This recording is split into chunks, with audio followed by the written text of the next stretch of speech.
नमस्कार साथियों, आज हम सांची के संस्कृति के बौद्ध स्थापत्य कला के जो संदेश पूरी दुनिया में, हमारे भारतवर्ष में मध्य प्रदेश में रायसेन जिला और रायसेन जिले के पास जो विदिशा जिला है उससे लगा हुआ हमारी विश्व विरासत बौद्ध स्थापत्य कला का सेंटर सांची के स्तूप।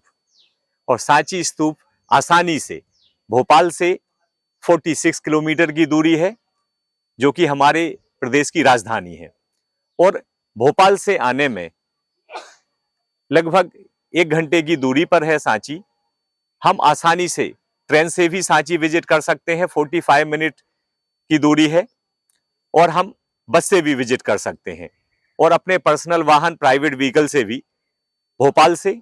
और अगर हम सांची के पास विदिशा ज्यादातर एक्सप्रेस ट्रेनें रुकती हैं, तो हम विदिशा से 10 मिनट की दूरी पर हैं सांची के स्तूप।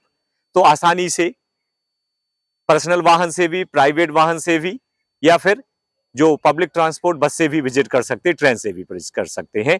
हाईवे से भी जुड़ा हुआ है। भोपाल से आगे हम फ्लाइट से भी विजिट कर सकते हैं सांची।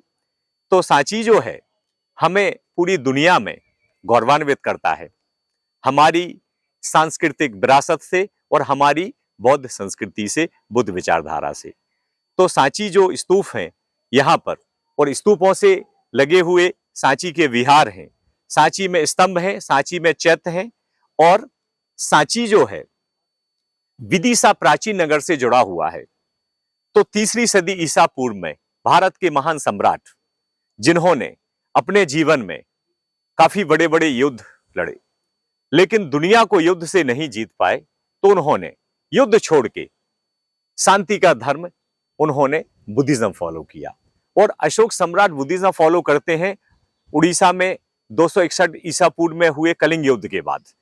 सम्राट अशोक के समय मोनेस्ट्रियां ऑलरेडी चल रही थी। ऑलरेडी भगवान बुद्ध 2 सेंचुरी पहले थे। 5वीं सदी ईसा पूर्व 5th सेंचुरी BC से स्तूप और विहारों का निर्माण होता रहा है। लेकिन महान सम्राट अशोक ने पूरे भारतवर्ष में 16 महाजनपदों में 84,000 धरोहरों का, स्मारकों का निर्माण करवाया था। तो मुख्य उसमें स्तूप होते थे, चैत्य होते थे, विहार होते थे, और संदेश लिखे हुए उनके स्तंभ, पिलर हुआ करते थे। तो सम्राट अशोक ने सांची में इसलिए मोनेस्ट्री की स्थापना करवाई थी कि उनके जो बेटा और बेटी महेंद्र और संघमित्रा, उनका जन्म विदिशा में हुआ। और विदिशा यहां से, सांची से पूरब दिशा में यहां से 7-8 किलोमीटर की दूरी पर है, बेतवा नदी के किनारे। तो सम्राट अशोक की जो विदिशा वासिनी देवी नगर श्रेष्ठी की बेटी हुआ करती थी। महेंद्र और संघमित्रा का जन्म उनका विदिशा में हुआ है और उनकी शिक्षा सांची मोनेस्ट्री में हुई है। और दोनों बच्चों ने यहां से बुद्धिज्म फॉलो करके और बोध गया से महाबोधि ट्री और भगवान बुद्ध के दंत धातु पे श्रीलंका महाबोधि सोसाइटी जो की हिस्ट्री में हमने पढ़ा है कि, और हमने महावंश, त्रिपिटक, लोटस सूत्र बौद्ध ग्रंथों में पढ़ा है कि महेंद्र और संघमित्रा ने कैंडी में जाके स्तूप का निर्माण करवाया था, जिसको हम कहते हैं टेम्पल ऑफ ट्रूथ। और महाबोधि ट्री का जो ब्रांच है वो अनुराधापुरा श्रीलंका में। तो फाइनली ये है, सांची से धर्म और संस्कृति का प्रचार चारों दिशाओं में हुआ है। तो सांची में 3 बड़े और 93 छोटे छोटे स्तूप हैं यहाँ पे। तो 3 बड़े स्तूपों में जो कि हम बात करेंगे कि स्तूपा 1 भगवान बुद्ध को समर्पित है, और स्तूप नंबर 3 अरहंत, सारिपुत्र और महामोदगलायन का है। और स्तूप नंबर 2 जो यहाँ पे शिक्षा देने वाले सीनियर भिक्षु संघ में, जैसे हमने देखा कि मोगलीपुत्र तिस्य, या यहाँ पर जो सीनियर 10 आचार्यों के, सीनियर भिक्षुओं के अवशेष हमें धातु स्तूप नंबर 2 से भी प्राप्त हुए थे, जो कि अलेक्जेंड्रा कनिंघम ने एक्सकेवेशन किया था। तो आज जो हम बात कर रहे हैं कि छोटे छोटे 93, क्योंकि स्तूप होते हैं 4 प्रकार के, तो सबसे मेन मुख्य तौर पे शारीरिक स्तूप ही बने हुए थे सबसे पहले, जो 3 स्तूप कहलाते हैं, और बाकी छोटे बड़े और अदर बोटे स्तूपा 93 हैं। तो यहाँ विंध्य पहाड़ियों में सांची से अलग अलग डायनेस्टियों में, मौर्य काल से लेके परमार काल तक, 3री सदी ईसा पूर्व से लेके 12वीं शताब्दी ईसा तक 1500 साल का इतिहास सांची ने हमें दिया है, मौर्य काल से लेके परमार काल तक। तो जब सम्राट अशोक यहाँ पे महास्तूप का निर्माण करवाते हैं तो वो एक छोटे रूप में ईंटों से बना हुआ टेराकोटा ब्रिक स्तूप बनाया जाता है, जिसमें भगवान बुद्ध के पवित्र धातु होने का है। फिर क्या होता है, 2nd सेंचुरी बीसी में जब अग्निमित्र वसुमित्र जब यहाँ पे शुंग काल का राज्य है, तो उनके द्वारा भी सांची के छोटे स्तूप को बड़ा आकार कर दिया जाता है, जो हमें आज वर्तमान में दिखाई दे रहा है। वो स्टोन और सुर्खी चूना से, सुर्खी चूना, गुड़, गोंद, बेलफल, उड़द की दाल, मेथी, भिंडी, इन चीजों से तैयार किया हुआ प्लास्टर से ढका हुआ है। तो पहली बार स्तूप और हमारी धरोहर में लाइम मोटर का यूज किया गया और स्टोन का, और लकड़ी से बनी हुई जो भूवेदिका होती थी वो स्टोन में बनाई गई। और सांची के मुख्य तो हैं 4 तोरण द्वार, जो कि पहली सदी ईसा पूर्व सातवाहन काल में बने हुए हैं। और तोरण द्वार की कार्विंग से जो नक्काशी है, कार्विंग के हमें बुद्ध जीवन के इतिहास की कार्विंग के माध्यम से लुम्बिनी का, बोध गया का, सारनाथ का, कुशीनगर का, वैशाली का, राजगृह का और जातक कथाओं का कार्विंग के माध्यम से हमारा पूरा अतीत क्लियर होता है। तो यहाँ पर जो शिलालेख लिखे हुए हैं, हम उस समय की जो है ना पाली भाषा में धम्म लिपि, जो ब्राह्मी लिपि है यहाँ पे, उसमें एक एक पत्थर के ऊपर जो हमें उस समय के विदिशा और आसपास देश दुनिया से आए हुए दानकर्ताओं के, डोनर्स के नाम भी मिलते हैं यहाँ पे। तो मौर्यकालीन और गुप्तकालीन दोनों लिपि में लिखा हुआ है यहाँ पे। तो यहाँ पर जो हम बात करते हैं कि यहाँ पे भगवान बुद्ध की मूर्ति भी स्थापित की गई, लेकिन वो मूर्तियां स्थापित हुई हैं 5वीं शताब्दी ईसा में। तो 5वीं सदी ईसा में गुप्त वंश ने 4 बुद्ध देव की मूर्तियां भी स्तूप के चारों दिशाओं में रखी हुई हैं। और यहाँ का नंबर 17 जो है, सबसे पहले जो हमारी मंदिर बनाने की शैली है बुद्ध देव के लिए ही यहाँ पे एक नंबर 17 मंदिर हुआ करता था, जो वर्तमान में खाली जो है ना मंदिर है, एक चैत्य है, एक ध्यान साधना के हिसाब से देखा जाता है। लेकिन जब यहाँ पे 4 स्तूप के चारों दिशाओं में बुद्ध देव की मूर्तियां मिलती हैं हमें मथुरा स्कूल से बनी हुई, तो हम ऐसा मान सकते हैं कि मंदिर क्रमांक 17 में भी, या मंदिर क्रमांक 40 है यहाँ पे, या फिर यहाँ पे टेम्पल नंबर 45 है, उसमें आज भी भगवान बुद्ध की मूर्ति स्थापित है। तो यहाँ 4वीं-5वीं सदी से गुप्त वंश से मूर्ति भी शुरू हो गई थी। तो जो हम बात करते हैं कि मौर्य सम्राट अशोक के समय और सातवाहन काल में जब गेट बने, कोई भी मूर्ति उस पर नहीं दिखती है भगवान बुद्ध की, तो हम मान सकते हैं कि ईसा से पहले मूर्तियां यहाँ स्थापित नहीं हुई थी, मूर्तियां ईसा के बाद आई हैं। तो जो पहला मार्ग है, जिसको हम थेरवाद बुद्धिज्म भी कहते हैं, उनमें मूर्ति नहीं होती है। हम बुद्ध भगवान को सिर्फ चिन्हों के रूप में फॉलो करेंगे। तो सांची के जो आकर्षक 4 तोरण द्वार हैं, उनसे हमें अपनी संस्कृति का हर एक चेहरा पता चलेगा कि लोगों की जीवन शैली कैसी थी, लोगों का रहन सहन कैसा था, मोनेस्ट्रियों में लोग फॉलो करते थे, देसी कैसे पहनते थे वस्त्र, विदेशी कैसे पहनते थे, राजाओं के महल कैसे होते थे, चैत्य कैसे बनाए जाते थे, मोनेस्ट्रियां कैसे बनाई जाती थी, उस समय के कैसे पशु जो है ना इंसान के साथ होते थे, कैसे भगवान बुद्ध को फॉलो करते थे उनके साथ, ये सब कुछ कार्विंग के माध्यम से हमें दिखाई देगा। तो स्तूप जो है ना, सांची के महास्तूप, जिसको हम मानते हैं one of the oldest stone structure of India and west well preserve monument of India. तो हम देखेंगे सांची स्तूप सबसे जो है ना भारत के प्राचीन और मध्य प्रदेश के सबसे मुख्य आकर्षण केंद्र हैं। ये हमारी पर्यटन की और हमारी धर्म और संस्कृति की रीढ़ की हड्डी माना जाता है, जो हमारे समाज के लिए आज भी गौरवान्वित करता है। लोग बदलते गए, समय बदलता गया, राजा बदलते गए, लेकिन सांची ने हमेशा संदेश दिया है शांति का, संस्कृति का, बौद्ध स्थापत्य कला का। तो आज सांची वर्ल्ड हेरिटेज साइट में आते हैं, विश्वदाय स्मारक में आते हैं। तो आइए भंते जी, ये हम सभी चारों तरफ चल के देखेंगे कि सांची के तोरण द्वारों में, विहारों में क्या क्या इतिहास छुपा हुआ है, क्या क्या आकर्षण के केंद्र हैं सांची के स्तूप। अभी हम बात करते हैं सांची के महास्तूप के सामने हम हैं, और महास्तूप के सामने जो 4 तोरण द्वारों में ये नॉर्थ गेटवे है, जिसको हम उत्तरी तोरण द्वार कहते हैं। 4 दिशाओं से लोग आते हैं, चारों दिशाओं में वेलकम डोर है। तो यहाँ पे हम जो बात कर रहे हैं कि इस तोरण द्वार को एक ही स्टोन में बनाया हुआ है, जिसको हम कहते हैं मोनोलिथिक, एक स्टोन से बना हुआ। तो तोरण द्वार की जो कार्विंग देख रहे हैं आप, ये बलुआ पत्थर सैंड स्टोन में कार्विंग हुई है, और लोकल का ही सैंड स्टोन है, जो कि उदयगिरी से प्राप्त हुआ, और लोकल के ही विदिशा के बनाने वाले थे। तो यहाँ जो हम तोरण द्वार की नक्काशी में इस कार्विंग के माध्यम से कथाएं भगवान बुद्ध के जन्म का, ज्ञान का, निर्वाण का, लुम्बिनी का, सारनाथ का, वैशाली का, हर घटना इसके ऊपर है और जातक कथाएं भी है। जबकि तोरण द्वार पहली सदी ईसा पूर्व का है, जबकि पीछे बनी हुई वेदिका जो हम देख रहे हैं, छत्रावली देख रहे हैं, सबसे ऊपर ट्रिपल अम्ब्रेला है, हर्मिका है, मेधी है, वेदिका है, अंडभाग है। तो ये 16 मीटर हाइट और 36 डायामीटर है और अंदर से स्तूप पूरा सॉलिड बना हुआ है। तो ये दूसरी सदी ईसा पूर्व में बना है और स्तूप जो तीसरी सदी ईसा पूर्व में महान अशोक ने बनाया था वो स्तूप के अंदर है, वो छोटे आकार का स्तूप है। तो बंदे जी यहां आप देखिए, ये जो तोरण द्वार की नक्काशी में हमें ये दिख रहा है कि सबसे ऊपर तो धम्म चक्र था जो सबसे ऊपर आपको शिखर पे दिखाई दे रहा है और हमने सम्मान के रूप में धम्म को सबसे ऊपर शिखर पे दिखाया है। देख रहे हैं आप, हमें हाँ सम्मान होता है हमारे उस समय के, हम अपने राजाओं को, अपने संत को भगवान के रूप में ही फॉलो करते हैं। तो शिखर पे सम्मान के रूप में धम्म चक्र है। वो चक्र जो हमें आधा टूटा हुआ दिख रहा है क्योंकि सांची हमें तीसरी सदी ईसा पूर्व से 12वीं शताब्दी ईसा तक मेंटेन रहा है। 13वीं सदी से सांची पूरा वीराना रहा है और जब 600 साल वीराना रहा है तो उस समय धीरे धीरे करके काफी कुछ नहीं मेंटेन होने की वजह से काफी क्षरण हुआ है। बनते जी इस फोटो को देखो आप, ये ईसा के पहले का है फोटोग्राफ। जब बना होगा स्तूप इसी कंडीशन में दिखता होगा, फिर इसके बाद उसमें एडिशन होता गया। लेकिन जब 12वीं सदी से ये जंगल रहा तो ये अंग्रेजों के द्वारा जब खोज हुई थी तब ये पूरा जंगल में आ चुका था। तो इस फोटो का समय है 1868, 1868 का फोटो है। पूरा जंगल आ चुका था, ऊपर के छत्र हर्मिका मेधी भी काफी डैमेज हो चुकी थी, तोरण द्वार खड़े हुए हैं, इसको हमने फिर से लगाया है। तो ये अंग्रेजों ने खोज की।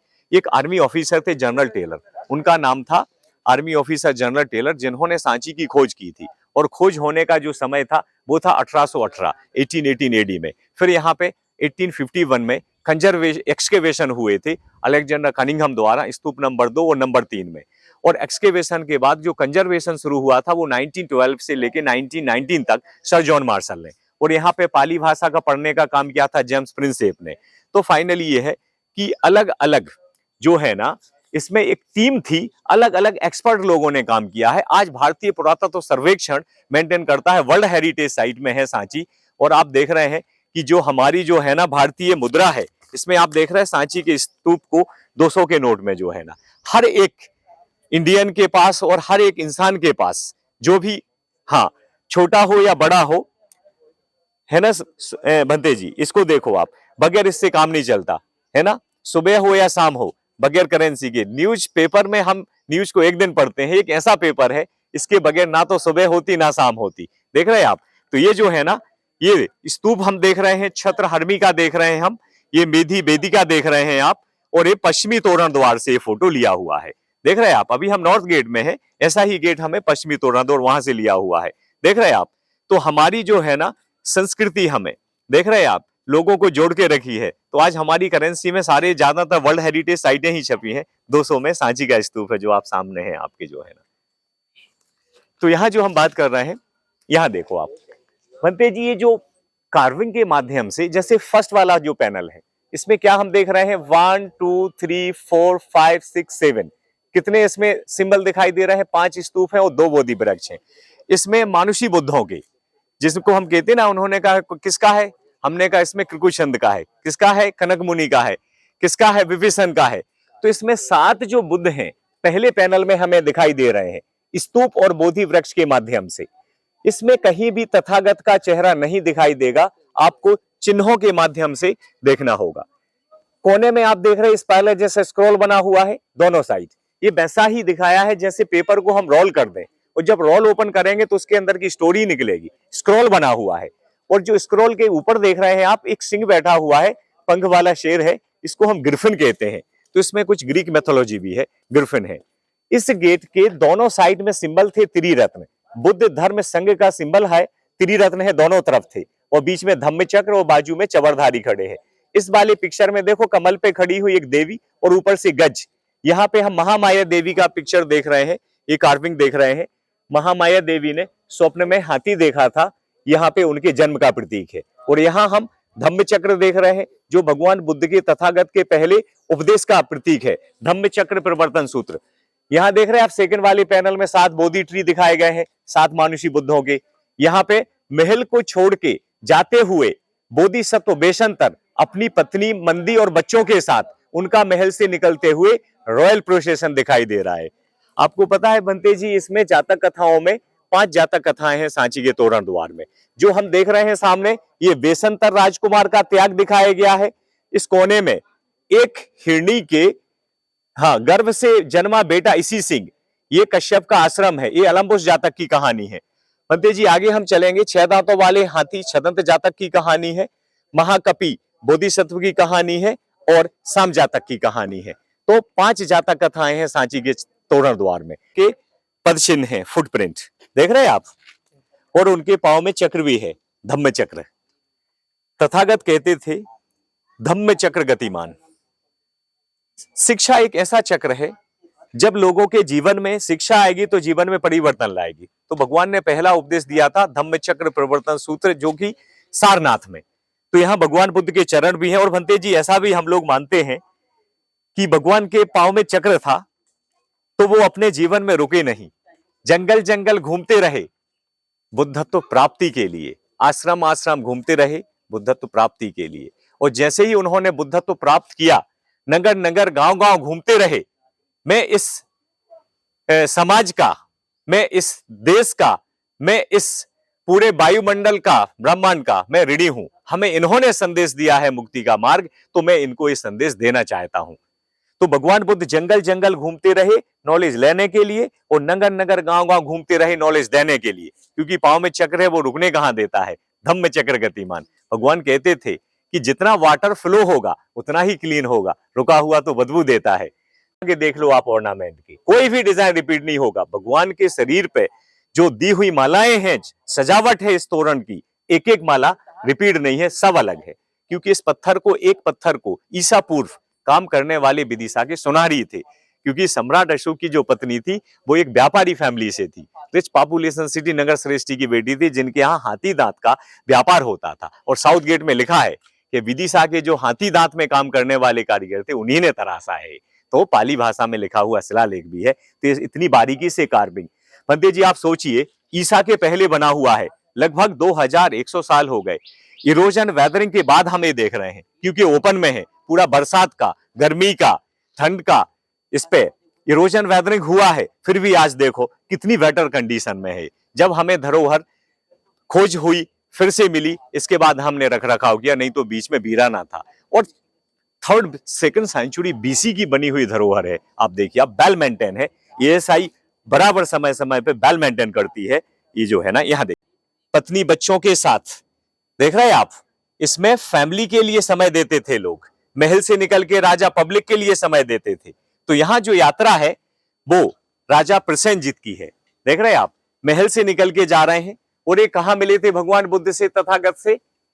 ये देख रहे हैं आप, एक कुटी, दूसरी कुटी, तीसरी कुटी, जैतवन विहार, देख रहे हैं आप, जहां पे सुदत्त व्यापारी अनाथ पिंडक बैठे हुए हैं। उनके ही दान से इस जगह में 3 कुटियों का निर्माण हुआ था, जो राजकुमार जेत से ली हुई थी। और भगवान बुद्ध ने शुरू के बरसात के 4 महीने 3 कुटियों में निकाले थे। देख रहे हैं यहाँ पे जो है ना, ये चैत्यालय बना हुआ है, सिर पे पगड़ी, कानों में कुंडल, हाथों में कड़े, पहनने में धोती। आप सोचिए बनते जी कि परिवार को समय देते हैं तो फैमिली के साथ, पब्लिक को समय देते हैं पब्लिक के लिए, प्रार्थना को समय देते हैं प्रार्थना के लिए।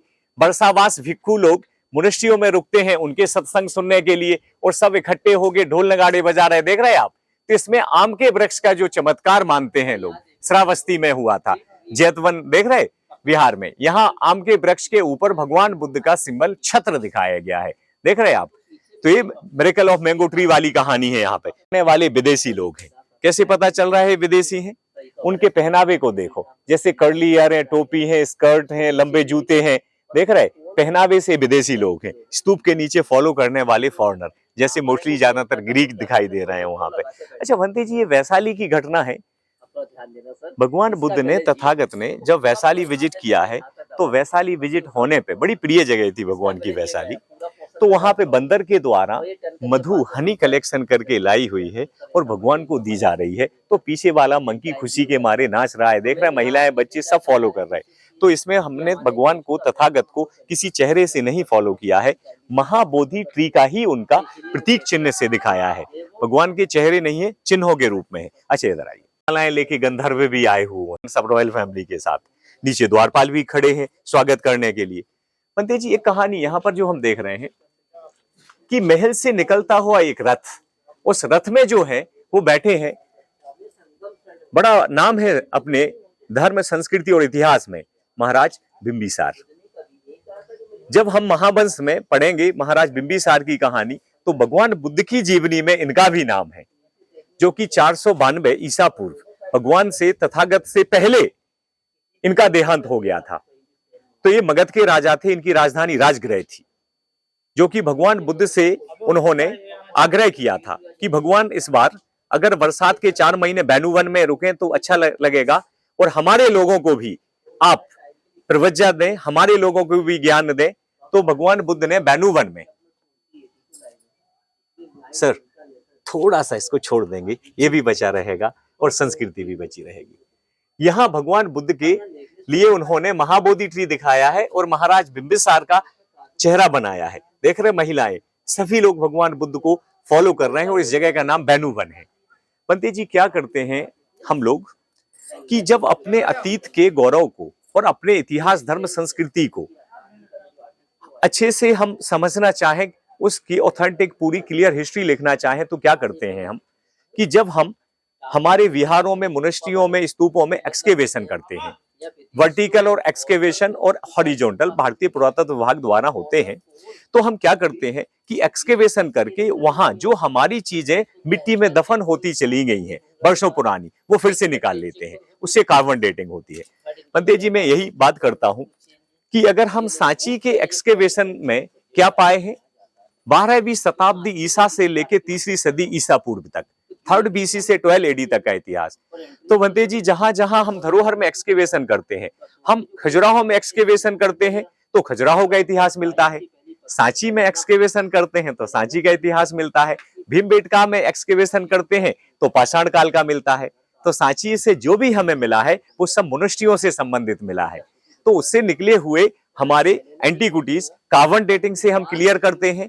हम महावंश धर्म हॉली किताबें पढ़ते हैं और हम इस क्षेत्र के बैकग्राउंड को मिलाते हैं, इसमें बैकग्राउंड कहाँ का है, तो जो हमने धर्म की किताब से पढ़ा है वो इससे मैच होना चाहिए, तब इतिहास क्लियर होता है।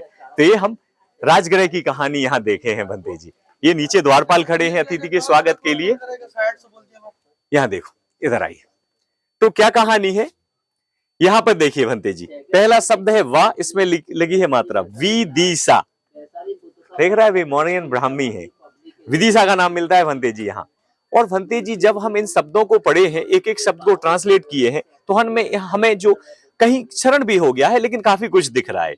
दा ना अम, दानम भी पढ़े हैं, और दानम तो सब में पढ़ना होगा भंते जी हमें यहाँ पे, कैसे आइए थोड़ा, ब्राह्मी है दा ना अम, दानम, दानम का अर्थ होगा दान करना।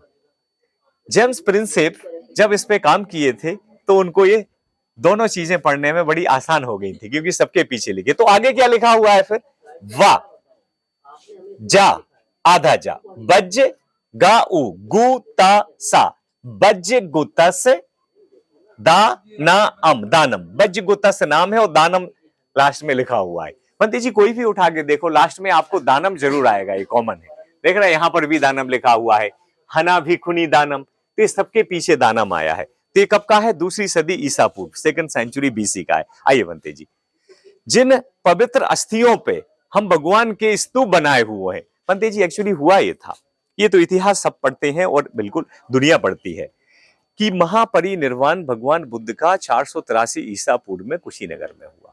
और कुशीनगर में यही प्रॉब्लम थी कि भक्त लोगों में उनकी इतनी आस्था थी कि उनको ये था कि सबकी चाहत थी कि भगवान बुद्ध का जाने के बाद शरीर हमारे लिए मिलना चाहिए। शाक्य कहते हैं हमें मिले, तो नाग कहते हैं हमें मिले, कोली कहते हैं हमें मिले, तो अजातशत्रु कहते हैं हमें मिले, तो कुशीनगर के मल्ल कहते हैं किसी को नहीं देंगे हम, हमारी जमीन है ये, हमारा राज्य है, हम भगवान बुद्ध के शरीर को नहीं देंगे। तो लास्ट में भंते जी यही इतिहास है कि भगवान के धातुओं के लिए लोगों में जो विरोध हो रहा था, जो लोगों में लड़ाई शुरू हो रही थी उनका नहीं, लड़ाई का समापन हुआ, भगवान बुद्ध के धातुओं का बंटवारा हुआ। तो लगभग 8 क्या बनाए गए? थूप। भगवान बुद्ध के शरीर के धातुओं को मिट्टी की गुंबद में थाप दिया, तो हम उसको थूप कहते थे, और थूप कहते कहते हम स्तूप कहते हैं। तो भगवान के पहले तो वहां से बनना शुरू हुआ है, इसके बाद सम्राट अशोक ने सांची में भी बनाया। तो भगवान की पवित्र अस्थियां इसके अंदर वाले स्तूप में है, जो इसके अंदर है। लेकिन जिन भगवान को हम स्तूप के रूप में फॉलो करते थे, बाद में हम उनको मूर्ति के रूप में भी फॉलो करने लगे। तो मूर्तियां बनाने हमारे 2 शैली से आए, एक गंधार शैली, एक मथुरा शैली।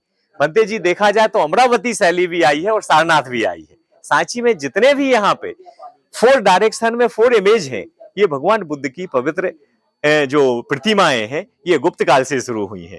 और यहाँ पे ध्यान मुद्रा हमें दिखाई दे रही है, और एक पिलर जो हम देख रहे हैं, इसमें 4 पिलर होते थे, और वो बाजू में बड़ा सा फ्लैट रूफ भी होता था। देख रहे हैं बनते जी? तो ये 4 इमेज भगवान बुद्ध के यहाँ पे गुप्त वंश में रखे हुए हैं। तो महास्तूप और माता महाप्रजापाल में, देन शुंग काल में, देन सतवाहन काल, इसके बाद गुप्त काल। हाँ हाँ दोस्तों, आपने देखा सांची का स्तूप जो है, और स्तूप के चारों तरफ जब आप विजिट करेंगे, इस जगह का जो फीलिंग है वो यहाँ आने के बाद ही पता चलेगा। किताबों में पढ़ना, वीडियो में देखना, वो आपके लिए आकर्षित करता है, लेकिन जिस दिन इस पावन भूमि पे आप आएंगे, यहाँ का एहसास, यहाँ की पवित्रता, यहाँ की शांति, यहाँ की एनर्जी आपको आने के बाद ही फील होगी। तो एक बार जरूर सांची आए, और यहाँ की अपनी संस्कृति को जो गौरवान्वित किया है दुनिया में, हमें जरूर एक बार यहाँ भ्रमण करें। नमस्कार।